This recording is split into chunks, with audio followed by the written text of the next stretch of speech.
We are going to look at fetal membranes today. The lecture on fetal membranes is a bit long,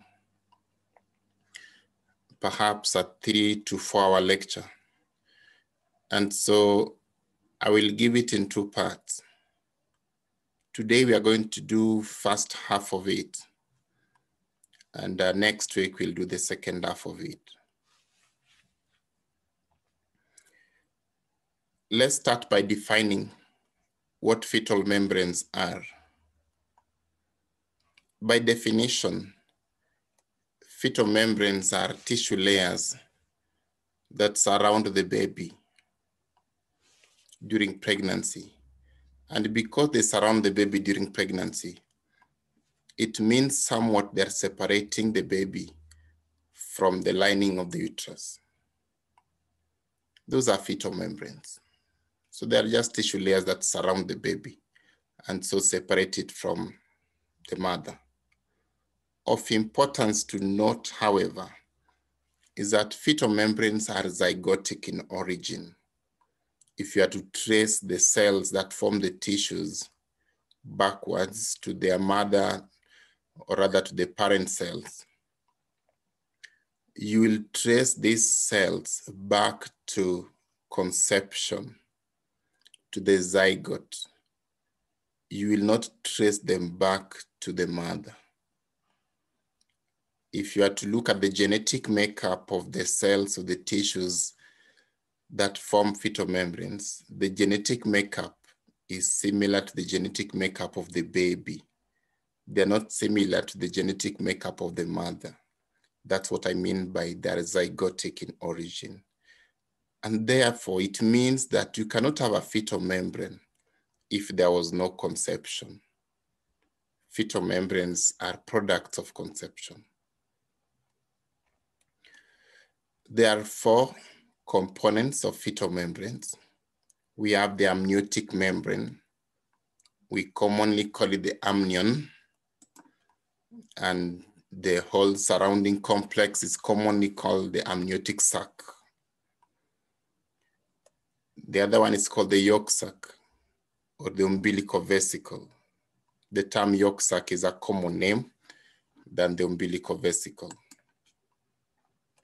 The third one is known as the allantois. And the 4th one is called the chorion, or commonly known as the chorionic plate. So today, I believe we are going to do the first one only. Then next week, we will do the other 3. I know you're wondering why we can't divide into 2. It's because the other 3 are shorter, and perhaps even the time we're going to do describing amniotic membrane can still be more than the time we'll use for the other 3 combined. So this is the amniotic membrane, the blue. This is the yolk sac or umbilical vesicle. This is the allantois. And this is the chorionic plate. Today we'll only talk about the amnion. So what is it that we need to learn for each of the fetal membranes? Having mentioned that there are 4 fetal membranes, each fetal membrane, we have some objective. The first objective is we want to know the formation of that fetal membrane. And in addressing this question, we want to address the aspect of the timing.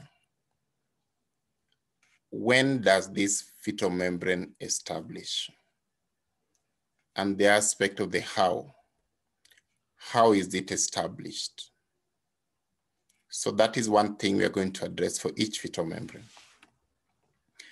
The second thing we are going to address for each fetal membrane is the function. What is the role that this fetal membrane plays during pregnancy?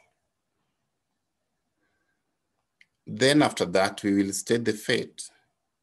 In particular, I want to ask ourselves, So after that fetal membrane has performed its role, what then?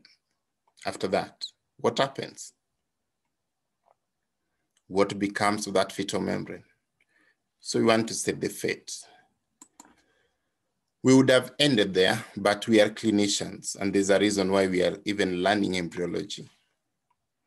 Because patients will come with some disorders. Even now, sometimes we may be affected. And it doesn't have to be a disorder. It can still be something that we're using clinically to intervene. And so we will still talk about the fourth objective there, which is talk about some related clinical aspects. They could be on the negative or on the positive, but they are clinical, related to each fetal membrane. So this is our scope. And I've told you, today's lecture will just be focusing on the amniotic membrane and the amniotic sac. We are going to define what the sac really means. So let's start by talking about how and when the amniotic membrane is formed, because that was the first agenda. The amniotic membrane forms within the inner cell mass. So at least we are also addressing something, the site of formation. It forms within the inner cell mass during the second week of development. We've addressed the when. I hope you remember that at the end of the first week of development, we have the blastocyst. And the blastocyst has an inner cell mass and an outer cell mass. So as development begins in the second week of development, we have a blastocyst that has the inner cell mass and the outer cell mass, not having the amniotic membrane yet. It is during the second week that now the amniotic membrane is forming. So we are saying it forms within the inner cell mass. It forms within the cells that were designated to become the baby. So how does it form? It forms by the migration of cells from the epiblast. Once the epiblast and the hypoblast are formed, you remember that story of the second week. The cells of the epiblast migrate away from it. As the cells migrate away from the epiblast, the cells which are migrating do not leave each other. They retain their intercellular contacts. And those cells flatten out, but retain their intercellular junctions. So this cell is still attached to that cell, is still attached to that cell. And the whole story is that way. Yet look at their shape. They're flattened out. These are the cells we are calling the amnioblast cells. So the cells which migrate away from the epiblast, they migrate as squamous cells but retain the intercellular contact. We call them the amnioblast cells. These amnioblast cells, because of the continuity of the cellular junctions, it means that they form a complete membrane, which we call the amniotic membrane. The amnioblast cells secrete some water fluid into this chamber. And because they secrete water into that chamber continues to expand. We call it the amniotic cavity. And the fluid within is known as the amniotic fluid. This complex of the amniotic fluid, amniotic cavity, amniotic membrane is what we are calling the amniotic sac. The whole thing is called the amniotic sac. And I hope you do notice that the amniotic fluid is surrounded by both the amnioblast cells as well as the epiblast cells on one end. I hope you do notice that at this point.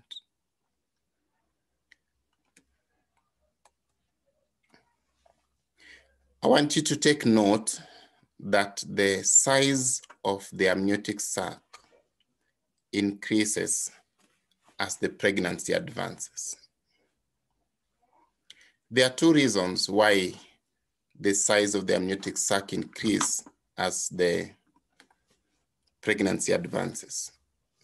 One of the reasons is what is being shown in these images, that the embryo undergoes folding both in the craniocaudal, which is not shown here, and the transverse plane, which is shown here. And because of the pattern of embryonic folding, the amniotic sac would expand. And as we can see, the yolk sac would diminish, but today we are not talking about the yolk sac. So that's one reason why the amniotic sac expands, because of the transverse folding. So rather because of the folding, both transverse and sagittal, because of the folding of the embryo. The second reason why the amniotic sac expands is because of the increasing sources of the amniotic fluid. As pregnancy advances, the sources of amniotic fluid also increase. Initially, it was just the amnioblast cells and maybe some form of diffusion from the mother. But as pregnancy goes on, we see other sources of amniotic fluid also coming to play. And so because of that, the size of the amniotic sac would also be expected to expand. So we are saying that the amniotic fluid has multiple sources. I want us to look at the sources of the amniotic fluid. But before we look at the sources, maybe you need to understand something, that the amniotic fluid is very dynamic. You can replace the whole fluid in one day. It's very dynamic. And because very dynamic, it means that for us to have a constant volume of the amniotic fluid, we must therefore have a balance between the sources of the fluid and the clearance of the fluid. And this must be very active if the fluid can be replenished the whole fluid can be replenished in a day. It means that it has to be a very active process. And sure enough, it is very active. So let's underscore the sources of the amniotic fluid. Then we'll also underscore the clearance of the amniotic fluid. We need to have balance between the sources and the clearance of the fluid. I've chosen to divide the sources of the amniotic fluid into 3 periods of development. There are sources of amniotic fluid during the embryonic period, before 8 weeks. So at this time, the amnioblast cells are important in providing the fluid, and that is straightforward. We've already said that.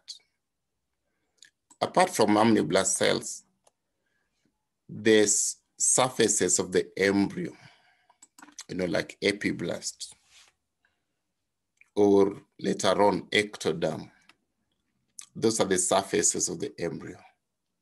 They also secrete some water into the amniotic sac.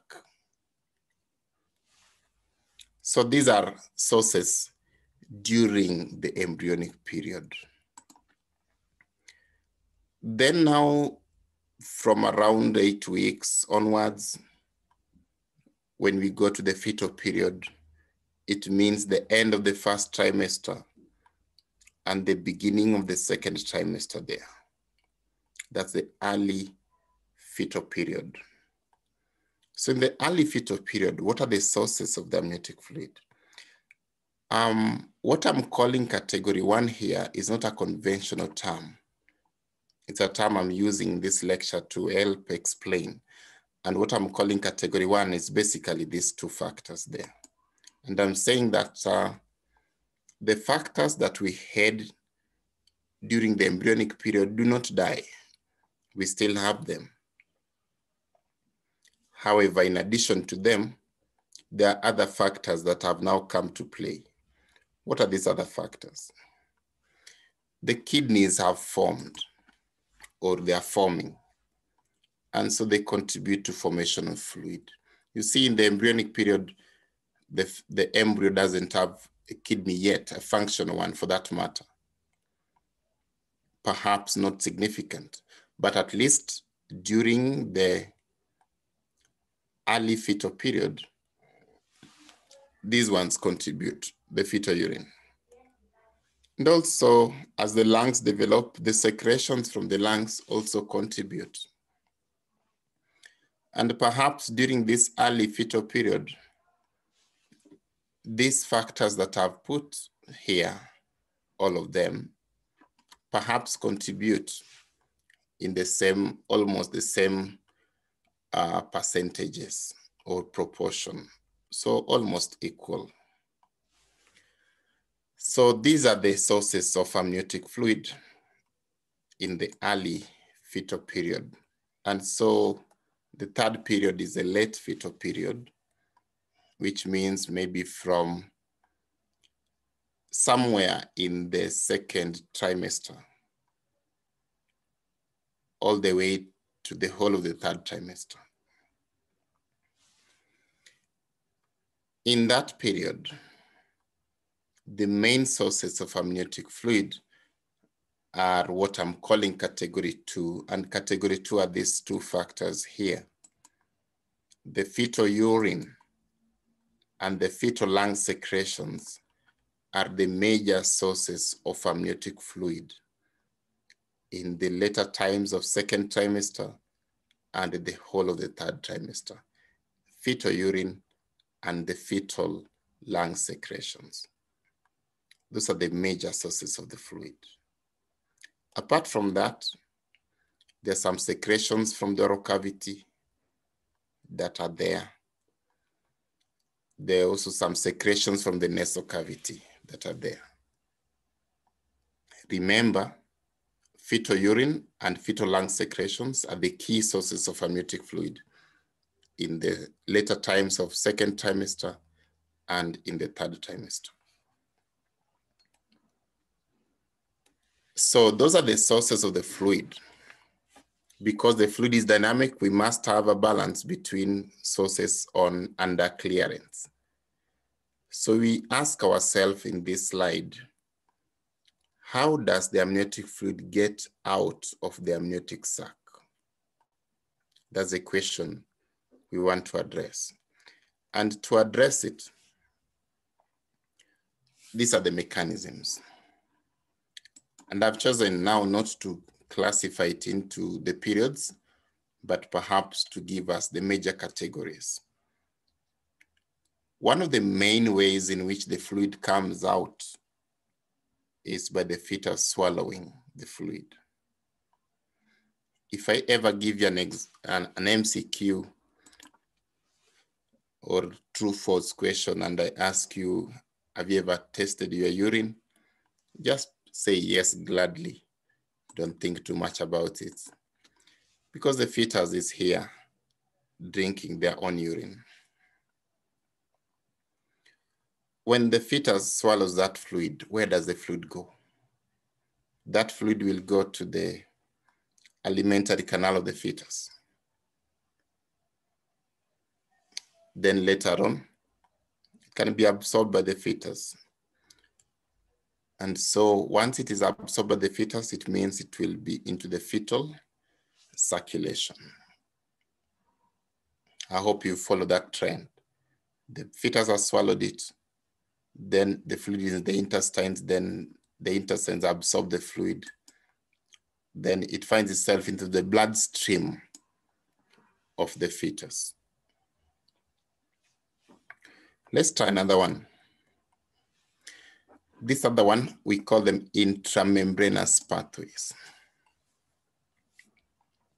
The intramembranous pathways refer to some pathways within the pregnancy limited by the amniotic membrane. They don't go across the amniotic membrane. The fluid exchange, which is limited within the sac. Remember, the amniotic sac surround the baby fully. So we are talking about exchanges that don't cross the amniotic membrane. They are within the membrane. So it could be from the amniotic sac to the baby and that way. So we are talking about those direct exchanges between the amniotic fluid and the fetal blood. It could be through skin of the fetus, or it could be through the respiratory membrane of the fetus. Whichever form, it will find its way into the fetal circulation. I want you to take note that this one is a bidirectional one. Because remember, we also talked about it in the previous slide. There are secretions from the surface of the baby into the fluid. Now we are saying the fluid can go back to the bloodstream. So this is a bidirectional one. And if it is bidirectional, it means it's not significant, because in terms of net movement, it can be from the fetal circulation to the amniotic sac, or it could be from the amniotic sac to the fetal circulation. It is bidirectional.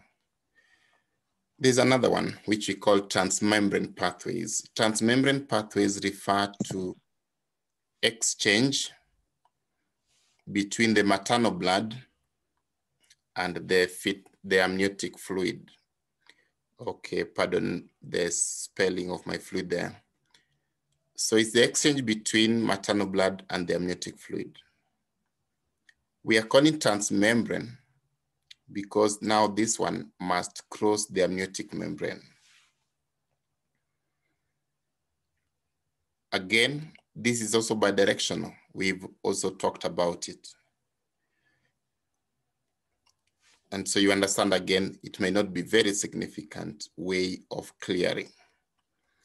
Anyway, if the fluid goes through the amnioblast or through the placenta to go to the maternal circulation,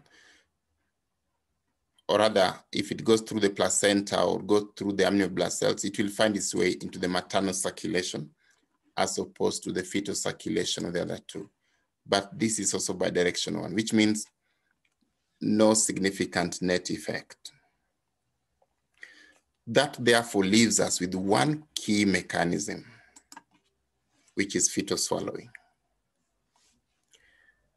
So let's say what we've said in a slightly different way. Let's consider this to be the amniotic sac. And so there are multiple exchanges between the amniotic sac and the surrounding. Amnioblast cells bring water into the sac. But the water in the amnioblast cells, where is it coming from? Ask yourself that question. Fluid from the placenta can also diffuse. Now this is diffusion, not through blood vessels, but diffusion into the amniotic sac. This fluid, where is it coming from? These are the transmembrane pathways because they carry fluid from the maternal tissue fluid. So from the placental membrane or from the amnioblast, these are transmembrane pathways for fluid from the maternal side to reach the amniotic sac, it must have gone through some membranes. So these are transmembrane pathways. All right. Then there are those which come from the baby. So fetal urine being the major source at some time, but also the skin of the fetus, the lungs of the fetus, GIT of the fetus also give some secretion. The last three are the ones we call the intramembranous pathways. Remember that they are bidirectional anyway. Now the fluid is in the sac. How does the fluid come out? So, okay, before we talk about how the fluid comes out, maybe we need to ask ourselves, this fluid in the fetal urine or in the skin, in the lungs, in the GIT, where is it coming from? Most likely from the fetal circulation. Okay, now let's ask ourselves, how does the fluid from the amniotic sac come out? The fluid from the amniotic sac come out through fetal swallowing. The fetus swallows the fluid, and that fluid will find itself in the fetal circulation. It can also come out through the intramembranous pathways, where from the sac, now it finds its way to the fetal circulation. Now remember, fetal circulation also has exchange with the placental fluid, and this exchange is also bidirectional. Now this exchange here relies on blood vessels. The blood vessels are the ones we call the umbilical vessels. So there will be, from the placenta to the fetal circulation, the umbilical vein. And from the fetal circulation to the placenta, umbilical arteries. Initially, you know, these vessels were actually two veins, two arteries, but one vein degenerates, involutes, and so we only have one vein. There's one umbilical vein taking blood from the placenta to the fetus, but we have two umbilical arteries. So if you cut across the umbilical cord, you see three blood vessels, one big one, or rather with a big lumen, and two tiny ones. I hope you remember that when we talked about Wharton's jelly, mucus tissue. What are the functions of the amniotic fluid? The amniotic fluid protects the fetus from trauma to the maternal abdomen. So you know that you may have trauma to the maternal abdomen of whatever source. Could be in moments of pleasure or could be in moments of distress. It can still be trauma to the maternal abdomen, as you could understand.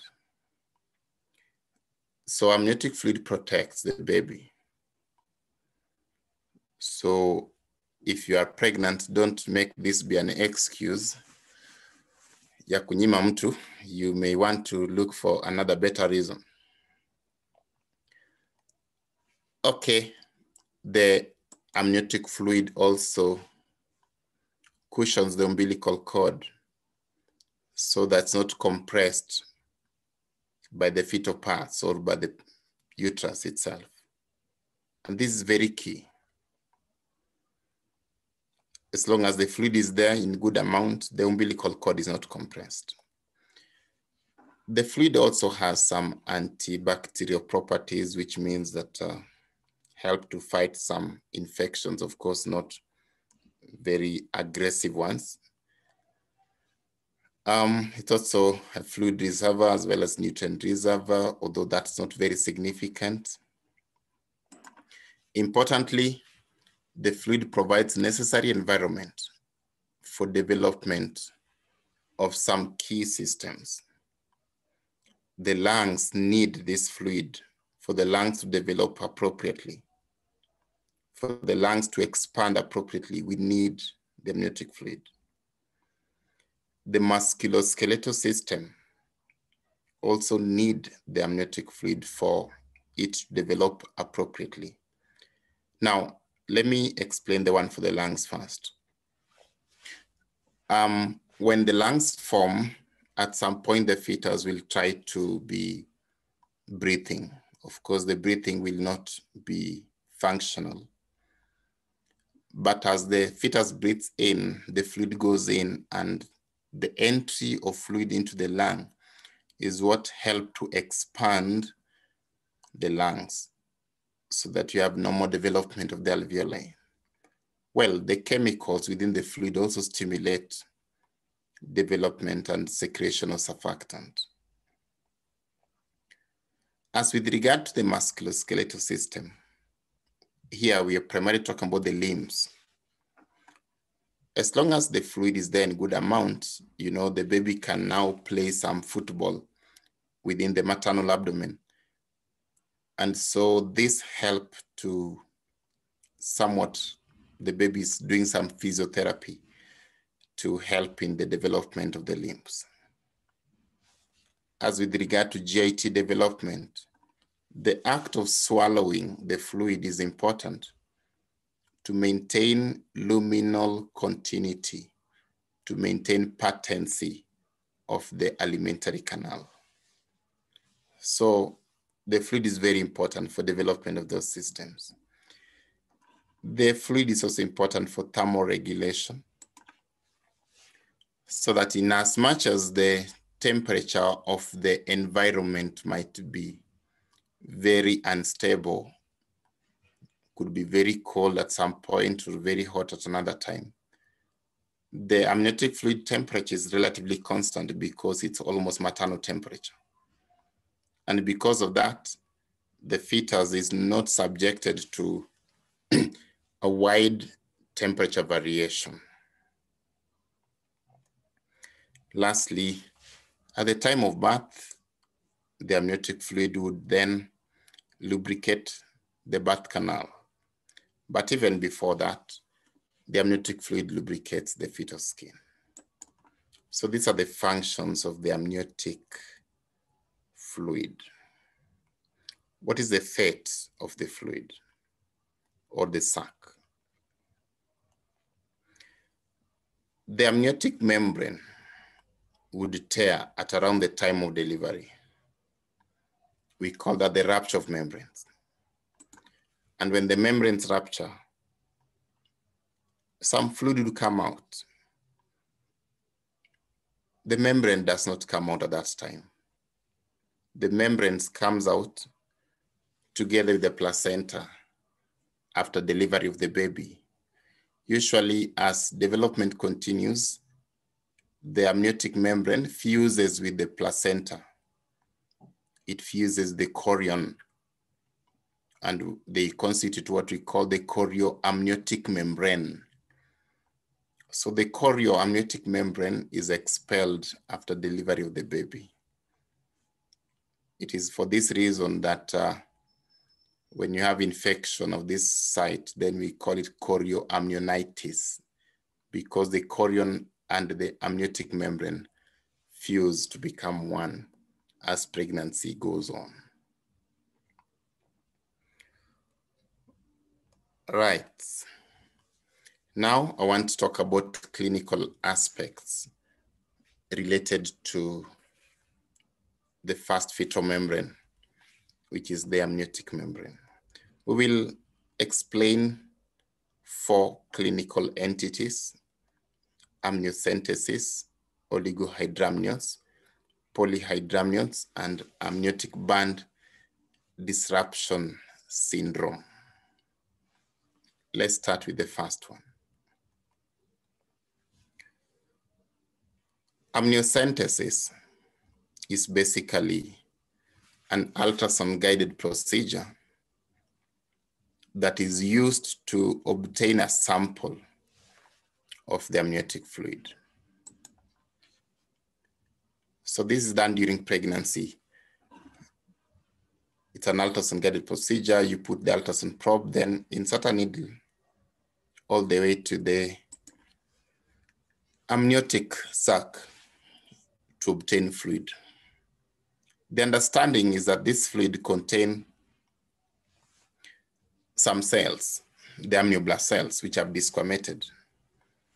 And when we started, we agreed that the fetal membranes are zygotic in origin, which means that the amnioblast cells share similar genetic makeup with that of the baby. So if I want to do some genetic studies, I don't have to biopsy the baby. I can still take cells which are within the amniotic sac. And these cells will be having similar genetic makeup like that of the baby. Which genetic studies do I really want to do here? Perhaps it's about the doubt of the father of the child. Maybe you are the wife and your husband visited only once. He stays in Mombasa. He came only once. Then he went back. Well, you had sex, but he's trying to date that time and is comparing with the pregnancy you have, and things are not really tying up. He's in doubt. You can do genetic studies to ascertain paternity. Well, that's not the common indication, not really in our setup. In our setup could be also that we want to find out whether there's some genetic disorders. Could we be having aneuploidy, Down syndrome, Patau syndrome, Edwards syndrome, and any other numerical chromosomal disorder? That's a common indication. Apart from genetic studies, we can also assess the levels of alpha fetoproteins within the amniotic fluid. The levels of alpha fetoproteins within the amniotic fluid will indicate whether we have neurotube defects. When we have neurotube defects and some malformations of the JT, the levels of alpha fetoproteins are increased. We are more concerned with the neurotube defects. And so we assess the levels of alpha fetoproteins to find out whether we could be having a neurotube defect. What you do with that information might differ depending on the laws of the land. But from a medical point of view, you understand that alpha fetoproteins can tell us if there is a possibility of a neurotube defect in the fetus. If the levels are high, most likely have a neurotube defect. And you people did the assignment on neurulation and neurotube defect, so you know what I'm talking about. One day I'll just ask you to list them, those neurotube defects. Okay, that's amniocentesis. I want to ask a question. What do you think is the disadvantage and what do you think is the advantage of amniocentesis over another procedure that can be done for similar reasons, which we call chorionic villus sampling? Anyone?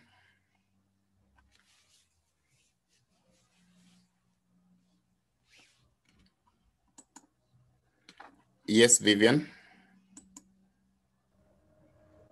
Risk of infection. Very good. Risk of infection is there. That's a disadvantage. I agree with you. Any other person? Sylvia? Sylvia, you can unmute. Yes, carry on. Can I say amniotic fluid embolism whereby it goes to the maternal? Yes, you can. Yes, you can have a risk of amniotic fluid embolism. I agree with you. Anyone else? Yes, Joellen? What about if you say reduction of amniotic fluid if it was less? Yes, true. You may induce oligohydramneans. I agree with you as well on that one. Dennis? I wanted to say what Joyalana said. Okay, no problem. All right, Brian? Can I say false negative rates with CVS? Yes, you may have false negatives or false positives, and there are some challenges where you can have that, especially if the fertilization was possibly twin pregnancy, you know, and there are different types of twins, or there was a twin pregnancy with vanishing twin. So you can have some misinterpretations, let me use that term. All right, thank you people for that. One of the things I was looking for that I also want you to remember is that you cannot do amniocentesis very early in pregnancy, because at that time, we don't have enough volume of the amniotic fluid. You can only do amniocentesis usually after 10 weeks, not earlier. It is safer being done in the second trimester. If you have to do it in the first trimester, the end of the first trimester.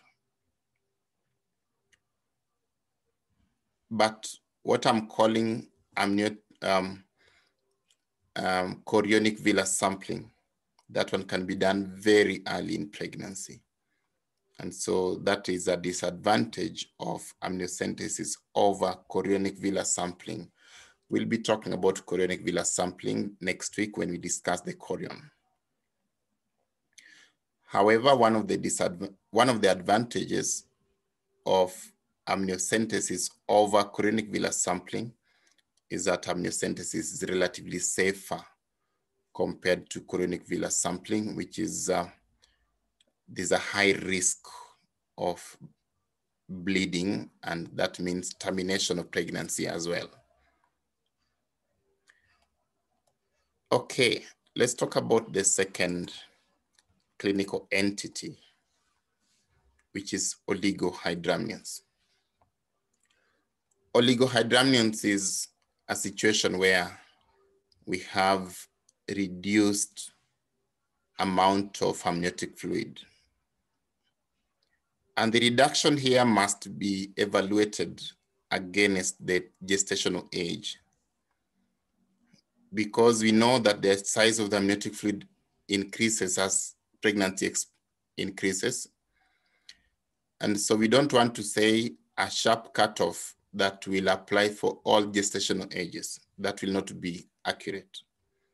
The amount of amniotic fluid is expected to increase as the pregnancy advances. So we have to tailor the amount of amniotic fluid against gestational age. If the fluid is less for that particular age, then we call it oligohydramnean. For practical purposes, we usually measure the amount of amniotic fluid using what we call amniotic fluid index. In the measurement of amniotic fluid index, which is an ultrasound procedure, during ultrasonography, obstetric ultrasonography, the ultrasound probe is put on 4 quadrants of the maternal abdomen. And then we measure the deepest pockets in each of the quadrants. So just put in the right upper quadrant, then find the deepest pocket of fluid. Then do what? Measure the length of the pocket. Do that for all the 4 quadrants, then add the 4. The measurement we get is in centimeters. We call it amniotic fluid index. So if the amniotic fluid index is less than 5 centimeters, usually in the 3rd trimester, we call that oligohydram. Actually, even during the 2nd trimester, we call that oligohydramneans. If the fluid index is between 5 and 8, you know, that's borderline low. When it's between 8 and 20, that is normal. When it's between 20 and 25, that's borderline high. And if it's above 25, that is polyhydramnions. So I want you to familiarize with the normal, 8 to 20. What are the possible causes of oligohydramnions? Let me hear them from you. What are the possible causes of oligohydramnions? Yes, Carol? Birth defects. Okay, very good. Like which ones? Kidney problems. Okay, very good, very good. Vivian, another thing? A premature rupture of membranes. Very good, very good. Joyalan? I think increased fetal swallowing. Okay. Maybe theoretically, practically, that will be a bit difficult to conceptualize, but theoretically, yes. Edson?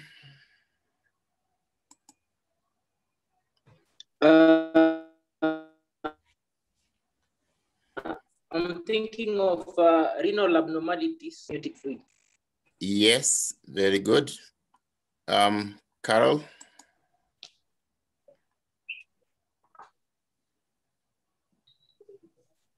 Hello.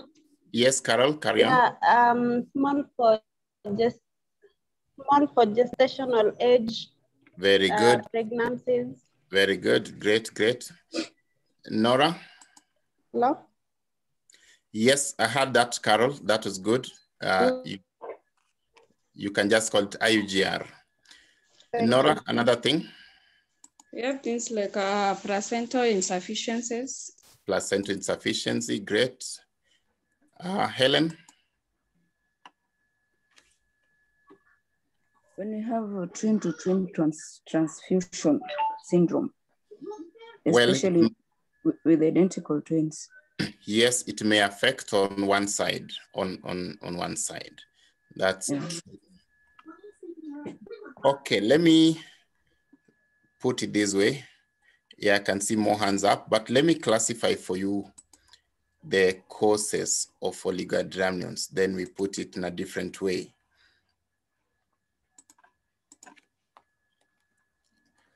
Oligohydramnions can be caused by two main mechanisms.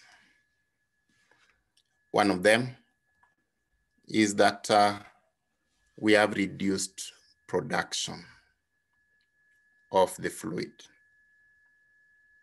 So the sources of the fluid have reduced. That means that we are forming less fluid. But the other principle is that you've increased the clearance, which means a lot of fluid is going out. So these are the principles. So out of all those things you've told me, I want you to look at them. Which ones are due to reduced production of the fluid and which ones are due to increased clearance of the fluid. And as you look at them, I want you to answer this question.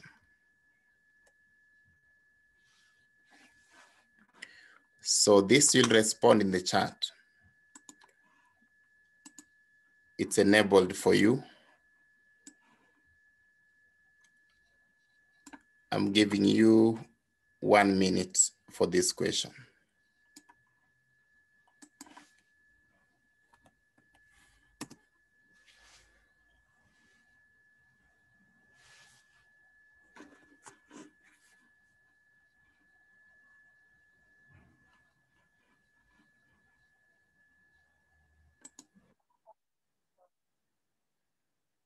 Okay, so I must say I'm really impressed today that almost everyone has gotten it right, apart from very few people, perhaps less than 5. And those less than 5 have responded to you.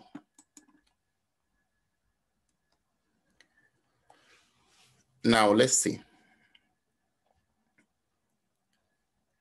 You can have oligohydramnians because of reduced fluid formation. We remember that the fluid is formed by fetal urine. So that means that if we have something that is making the fetus to have a reduced urine output, we'll have reduced formation. And what are the causes of reduced fetal urine output? Maybe there's some congenital anomalies of the renal system. Maybe the kidney is not there, renal agenesis. Or maybe there's obstruction of the urinary tract. Maybe the baby is dead, so they can't form urine. Or maybe the baby is small for age, so they don't form adequate urine. These are causes of reduced fetal urine output. It could be an issue with the placenta, too small, or maybe a lot of calcification. So it means that the transmembrane pathways that are supposed to help in contributing the fluid are not very effective. So these are causes of reduced formation. How about the mechanisms which operate with increased clearance? If the membrane ruptures, that would give you oligohydramnians, either it ruptured prematurely. Now you know about prom and preterm prom. There are other causes which I want to leave to you to decide whether they operate by increased clearance or reduced formation. Babies with aneuploidy syndrome may have oligohydramnians. There's some drugs, if you take during pregnancy, it may induce oligohydramnians. So there are many causes of oligohydramnians. And I think we have already said all this that is within here in a different way. The death of the baby, drugs, malformations of the renal system, which give you reduced renal output. It could be the kidney is not there, that's what we call renal agenesis, or the kidneys are dysplastic, or is a polycystic kidney disease, or you have posterior urethral valves, so there is obstruction. The urethral atresia, the urethra is blocked. The baby is small for age, IUGR. We have premature rupture of membranes, placental insufficient, or you have aneuploidy syndrome. Question is, what are the complications of oligohydramnians? One of the feared complications of oligohydramnians is pulmonary hypoplasia and the development of the lungs. If the fluid is not adequate enough, then the lungs are underdeveloped, and that's what we call pulmonary hypoplasia. You may also have malformations of the limbs. You can just call it fetal limb anomalies. And again, we fear the death of the baby. Let me ask you a question. What do you think will cause fetal death in oligohydramnians, and especially sudden fetal death? What do you think? What would cause sudden fetal death? Yes, Helen?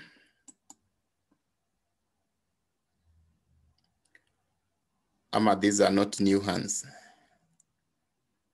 Okay, Carol? They're not new hands. Sorry? They're not new hands. Oh, they are not new hands, eh? Yes. Oh, okay, okay. Now, Akinyi, yours is new. At least I've seen it. Carry on. I'm thinking of trauma, sudden trauma. Okay. Trauma, like in which case? That Maybe a maybe fall, or maybe a mother has had a fall or an accident where there is a great pressure.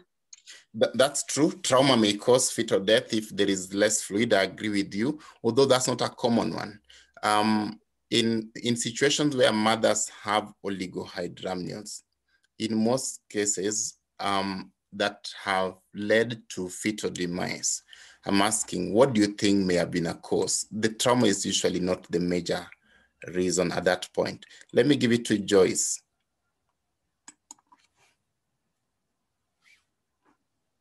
Joyce, carry on. Yes, Linda. Yes, I think it's pulmonary hypoplasia.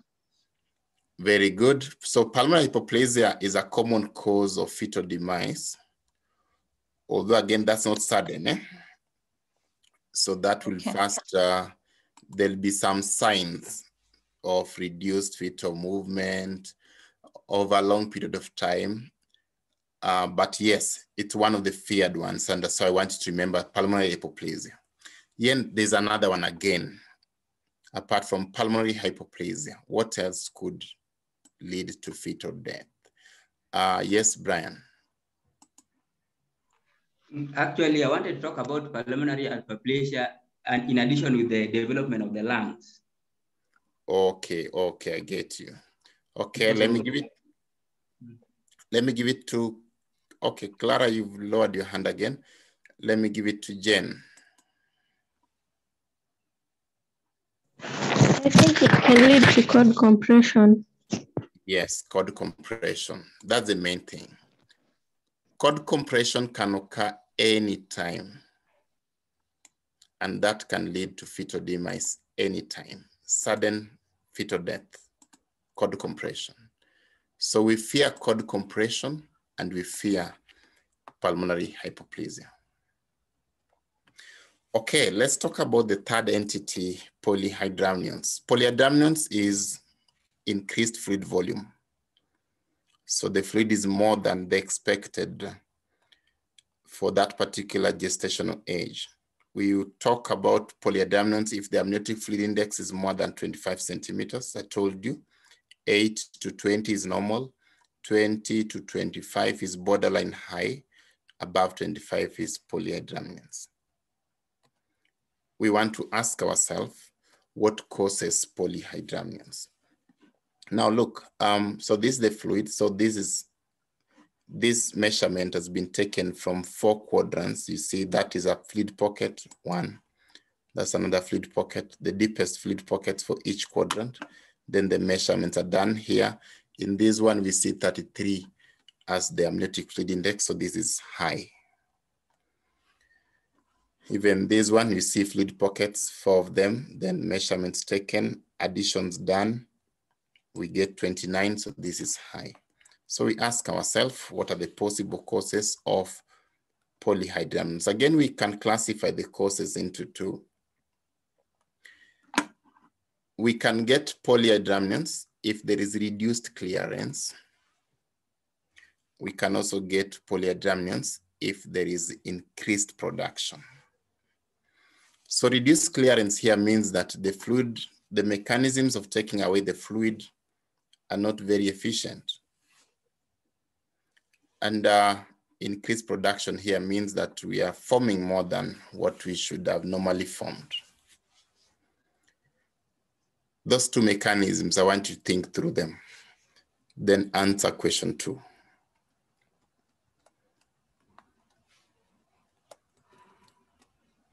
Okay, so this is question 2 I give to you.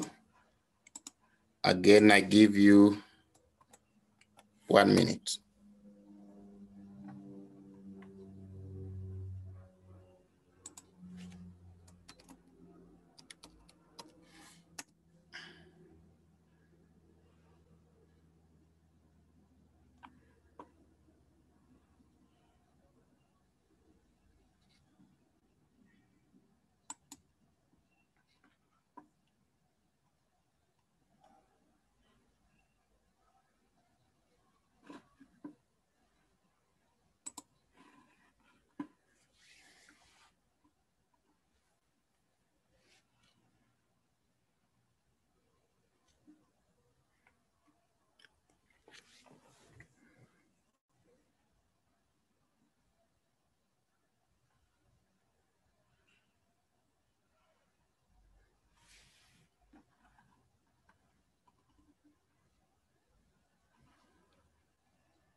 Okay, your 1 minute is over. This one, people have written everything. So let me not respond directly there, but have a look at it this way. We are saying that those mechanisms which are due to reduced clearance, less fluid is coming out. We can have reduced clearance because of reduced fetal swallowing. Remember, the main mechanism of clearing the fluid was fetal swallowing. So reduced fetal swallowing will give us reduced clearance. Question is, what would make the fetus not swallow? So there you are. If there are some obstetric malformations of the GIT, the baby may not swallow well. Either the esophagus is blocked, or the duodenum is blocked, or there's some malrotation of the GIT, and so there's some obstruction somewhere. The fetus will not swallow. But the other reason why the fetus will not swallow is if there's a defective swallowing reflex. Remember, reflexes are mediated by the central nervous system. So malformations of the central nervous system will make the fetus not swallow. Also, remember, for the fetus to swallow, we need an intact craniofacial anatomy. And so malformations of the craniofacial region, like cleft palate and cleft lip, may make the fetus not swallow appropriately. Apart from that, the mechanism that work by increasing production, multiple pregnancy is one of them. You can imagine if each baby is urinating into the amniotic sac, it means that eventually you'll have more fluid. There are other causes that I want you to think through the mechanism in which they operate. DM, maternal CCF, fetal cardiac anomalies. I want you to think through the mechanism in which they operate. But they also cause polyhedramneans. Aneuploidy is also known to cause polyhedramneans, and especially Down syndrome. Interestingly, with polyhedramneans, you can never get the answer many times. You can never identify the cause. In close to 50%, we don't know the cause of polyhedramneans. Yes, we know that we can have some maternal causes of polyhedramneans. We can have fetal causes of polyhedramneans, but in 50%, we don't know the cause of polyhedramneans. Out of the fetal causes, we have already listed them in the previous slide. Let's look at the complications of polyhedramneans. So if the fluid is a lot, the risk of rupture is high. So polyhedramneans can give you oligohydramneans. If the fluid ruptures, the risk of the umbilical cord falling down, cord prolapse is high. The risk of the cord going around the neck is high. The risk of the cord tying on itself is also high. We call that true knot. And the risk of malpresentation, breech presentation is also high.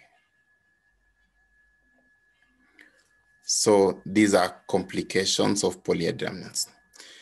Let's do the last entity, and that is amniotic band disruption syndrome.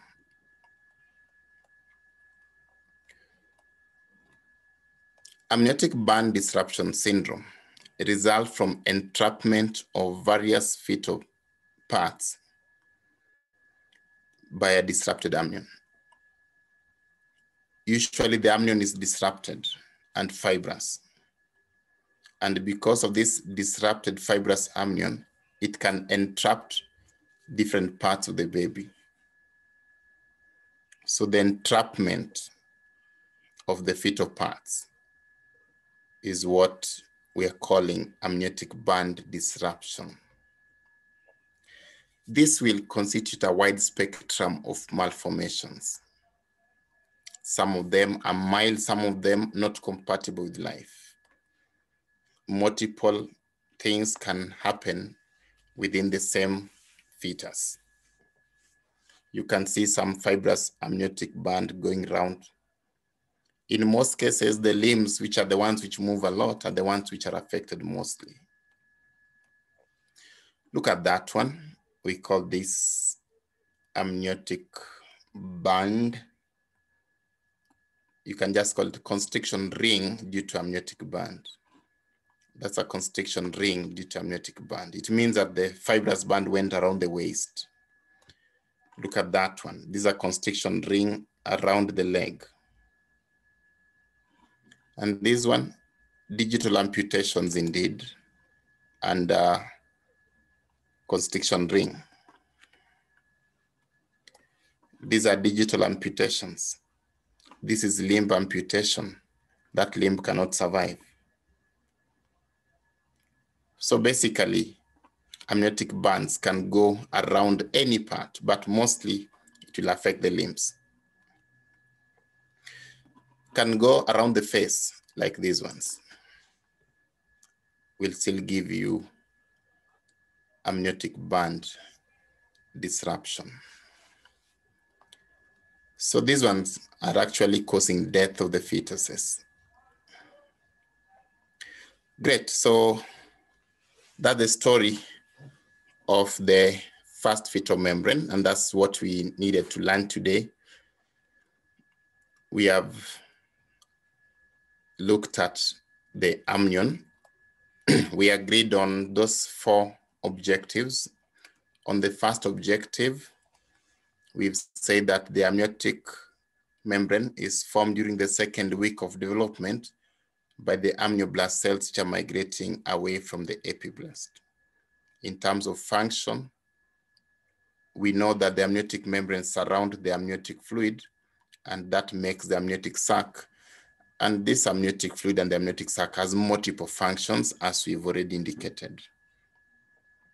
In terms of fate, we've mentioned that the fetal membrane usually will attach with the placenta, but around the time of delivery, the membrane ruptures, fluid comes out, but the membrane will then come out together with the placenta after birth. As with regard to clinical entities, we've talked about 4 of them: amniocentesis, oligohydramneans, polyhedrons, and amniotic band disruption syndrome. So we will pick from there next time.